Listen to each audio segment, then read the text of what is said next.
আমাদের দৈনন্দিন জীবনে আমরা প্রায় সবাই কিন্তু এই পেঁয়াজের ব্যবহার করে থাকি বা খেয়ে থাকি, কিন্তু পেঁয়াজের এই খোসাগুলোকে কিন্তু আমরা সবাই ফেলে দিই। কিন্তু তোমরা যদি এই পেঁয়াজের খোসাগুলোর ব্যবহার একবার জানো তাহলে কিন্তু ভুলেও কোনো দিন আর পেঁয়াজের খোসাগুলো ফেলবে না। আমাদের ঘরে যে টিকটিকি পোকামাকড় পাওয়া যায়, যে কোনো ধরনের পোকামাকড়, সেটা টিকটিকি হোক কিংবা পিঁপড়েই হোক বা ককরোচেই হোক না কেন, সেগুলো কিন্তু অনেক জ্বালাতন করে আমাদেরকে, আর আমাদের খাদ্য খাবারকেও কিন্তু অনেক অনিষ্ট করে। কিন্তু তোমরা কি জানো, এই পেঁয়াজের খোসা দিয়ে কিন্তু খুব সহজে কোনো ধরনের টাকা পয়সা খরচ না করে তোমরা এই পোকামাকড়কে খুব সহজে ঘর থেকে দূর করতে পারবে। তাহলে চলো দেখে নেই এটা। বন্ধুরা, ভিডিওটি কিন্তু তোমাদের সম্পূর্ণ দেখার জন্য অনুরোধ রইল। যদি একটি স্টেপ মিস হয়ে থাকে তাহলে কিন্তু তোমরা ঠিকঠাকভাবে এই টিপসটি ফলো করতে পারবে না, তাই অবশ্যই ভিডিওটি সম্পূর্ণ দেখো। আমি এখানে সবার প্রথমে নিয়ে নিয়েছি পেঁয়াজের খোসা, যেগুলো আমরা কিন্তু সবাই ফেলে দেই। তারপর নিয়ে নিয়েছি এখানে রসুনের খোসা। রসুনের খোসা কিন্তু আমরা প্রায় সবাই ফেলেই দিই। এই রসুনের খোসাটাকেও কিন্তু এই পেঁয়াজের খোসার সাথে একসাথে দিয়ে দেব।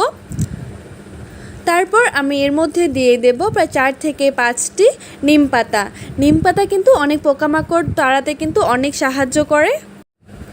এই নিম পাতাগুলোকে আমি কিন্তু এভাবে টুকরো টুকরো করে এর মধ্যে দিয়ে দেব। তারপর আমি এখানে নিয়ে নিয়েছি 2টো শুকনো লঙ্কা। এই শুকনো লঙ্কার স্মেলটা কিন্তু অনেক পোকামাকড়ই সহ্য করতে পারে না, তাই এখানে 2টো শুকনো লঙ্কা নিয়ে নিয়েছি। এই শুকনো লঙ্কাটাকে এভাবে একটু হাত দিয়ে টুকরো টুকরো করে দিয়ে দিতে হবে এর মধ্যে।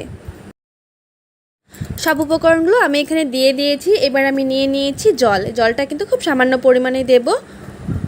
আমি এখানে প্রায় 1 কাপ মতো জল ব্যবহার করেছি। এই জলটা দিয়ে খুব ভালো করে সব উপকরণগুলোকে নাড়িয়ে চাড়িয়ে আমি এটাকে ঢেকে রেখে দেবো সারা রাত।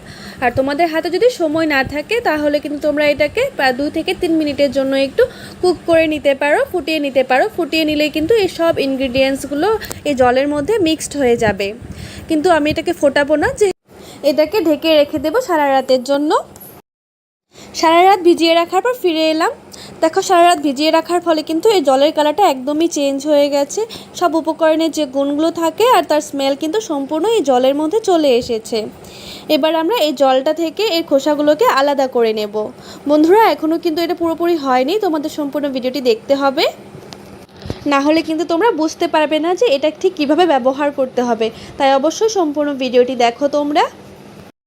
খোসা থেকে তার জলটাকে আলাদা করে নিয়েছি। দেখো কি সুন্দর একটা কালার এসেছে। এবার আমরা মেন ইনগ্রিডিয়েন্টস এর মধ্যে নিয়ে নেব ডেটল। এই ডেটল কিন্তু পোকামাকড় তাড়াতে খুব সাহায্য করে। তোমাদের কাছে যদি ডেটল না থাকে তাহলে কিন্তু তোমরা লাইজলও ব্যবহার করতে পারো। ডেটলটা কিন্তু আমার প্রায় শেষ হয়ে এসেছে, একটু আছে আর কি এর মধ্যে। তারপর আমি 5 থেকে 10 ml মতো ডেটল আমরা এর মধ্যে দিয়ে দেব।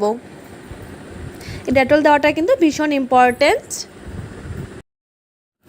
ডেটলটা দিয়ে খুব ভালো করে মিশিয়ে নেব আমরা জলের সাথে।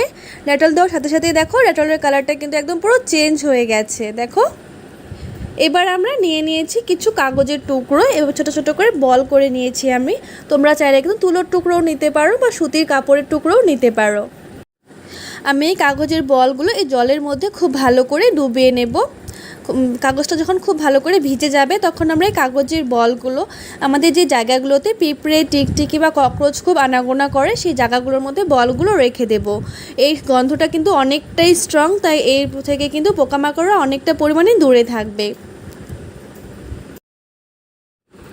এভাবে কাগজের টুকরোগুলো দেওয়ার পর বাকি যে লিকুইডটা বেঁচে যাবে সেটা আমি একটা কলিনের বোতলে খুব ভালো করে ঢুকিয়ে নেব।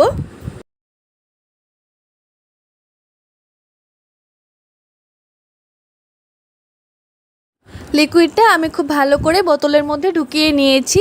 এবার আমাদের ঘরে যে জায়গাগুলোতে পিঁপড়ে মাটি উঠিয়েছে বা উইপোকা মাটি উঠিয়েছে সেই জায়গাগুলোর মধ্যে আমি স্প্রেটা ছিটিয়ে দেব। তাহলে কিন্তু সেই জায়গা থেকে আর কোনো দিনও উইপোকা মাটি তুলবে না, পিঁপড়েও কিন্তু মাটি তুলবে না, আর ককরোচ আরশোলারা কিন্তু এর থেকে দূরে থাকবে।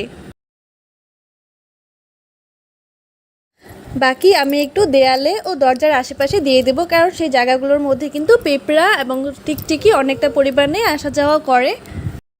বন্ধুরা, সম্পূর্ণ ভিডিওটি দেখার পর তোমাদের যদি এই ভিডিওটি একটু হলেও ইনফরমেটিভ বা উপকারী বলে মনে হয়েছে তাহলে অবশ্যই আমার চ্যানেলটিকে একটু সাবস্ক্রাইব করে ভিডিওটিতে একটি লাইক করে দিও।